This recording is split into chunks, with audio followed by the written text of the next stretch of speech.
ഇപ്പോൾ വരുന്നൊരു വാർത്തയിലേക്ക്. ലൈംഗിക അതിക്രമ കേസിൽ വിദേശത്തൊടുവിൽ കഴിയുന്ന പ്രജ്വൽ രേവണ്ണയ്ക്ക് താക്കീതുമായി JDS അധ്യക്ഷൻ HD ദേവഗൌഡ.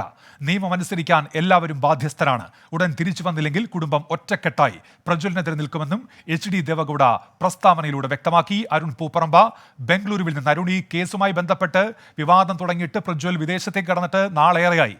ഇപ്പോഴാണോ ഇത്തരത്തിൽ ഒരു നിലപാട് പ്രഖ്യാപനം ഉണ്ടാകുന്നത് JDS അധ്യക്ഷന്റെ ഭാഗത്തുനിന്ന്? അരുൺ.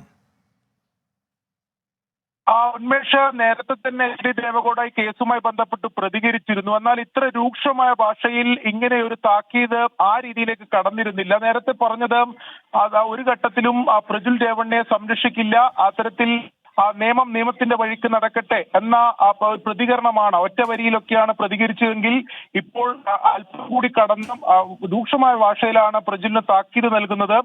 പ്രജ്വൽ രേവണ്ണ ഉടൻ തന്നെ തിരിച്ചെത്തി വിചാരണ നേരിടണം എന്നതാണ് പ്രസ്താവനയിലൂടെ അറിയിക്കുന്നത്.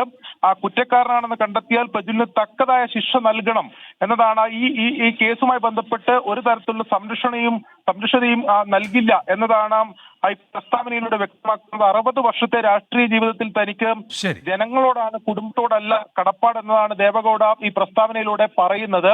അത് ഒരു കാര്യം കൂടി ഉണ്ട്, അതായത് പ്രജ്വലിനെ സംരക്ഷിക്കുകയില്ല എന്ന ഒരു നിലപാട് സ്വീകരിക്കുന്നു. അത് അങ്ങനെ ഒരു സന്ദേശം കൂടി നൽകുകയാണ് ഈ പ്രസ്താവനയിലൂടെ ലക്ഷ്യമിടുന്നതെന്ന് കൂടി നമ്മൾ അനുമാനിക്കേണ്ടതുണ്ട്. എന്തായാലും പ്രജ്വലിനെ JDS നേതൃത്വം സംരക്ഷിക്കുന്നില്ല എന്ന സന്ദേശം ദേവഗൌഡ തന്നെ ഈ പ്രസ്താവനയിലൂടെ നൽകുകയാണ്. ശരി, അരുൺ പൂപ്പറമ്പ ബംഗളൂരുവിൽ നിന്ന്.